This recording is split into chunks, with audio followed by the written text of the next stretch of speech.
So in order to create an EP Apps calendar, you'll have to get to EP Apps. And my favorite way to get to EP Apps is to go through the Eden Prairie High School homepage. So you go to ephs.edenpr.org. Next, you're going to scroll down on that page until you get to the section titled Most Popular and Most Used Links. And then you'll click on EP Apps. And then it'll bring you to this page. You'll click on the staff login, of course, if you're a staff member. Your students will click on student login. And then you'll sign in using your first name _ last name, using the long form of that email address. So you'll sign in and you'll eventually wind up at EP Apps. I would recommend bookmarking that page just so it makes it a little bit faster to get back the next time around. So to create a calendar, you'll have to click on Google Calendar. And you click on Google Calendar, and in that little triangle next to My Calendars, click on that little triangle and you'll click on Create a New Calendar. You'll have to give the calendar a name. So for example, for my AP Stats class, I called it AP Statistics at EPHS. You can give it a description. You can give it a location. You don't need to give it a description. You don't need to give it a location, but you can if you want to. When you continue to scroll down that page, you'll notice there are a couple of other settings you'll need to check. The first thing, kind of in that top part that says share this calendar with others, you'll want to make this a public calendar.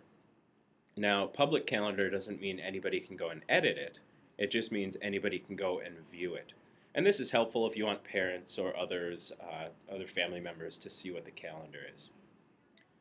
Down below where it says share with specific people, share with specific people, that's where, so for example, if you teach a course with other teachers, you can add them as editors of that course. So I'm teaching a class with Frank and Greg, and I want to add them, and make sure that you say I want to add them and allow them to make changes so that they can add things to the calendar. You click Save and you have your calendar.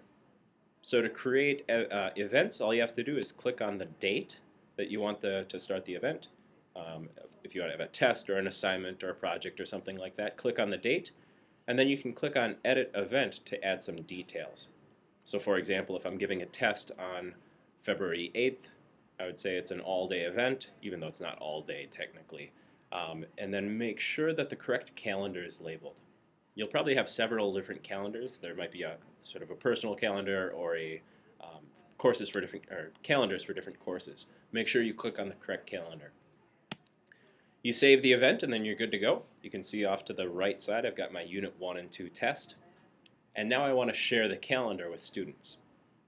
To share the calendar with students, you'll have to click on the little triangle next to the course title and then click on Calendar Settings. When you get to that page, you're going to scroll down and down. Eventually you'll get to something that looks a little like this, and you'll want to click on that iCal link. When you click on that, it'll give you this long website, and you'll want to copy that website and paste it into Moodle or maybe email it to students, because that's the one that they are going to access, that students and parents are going to access, so they can subscribe to your calendar.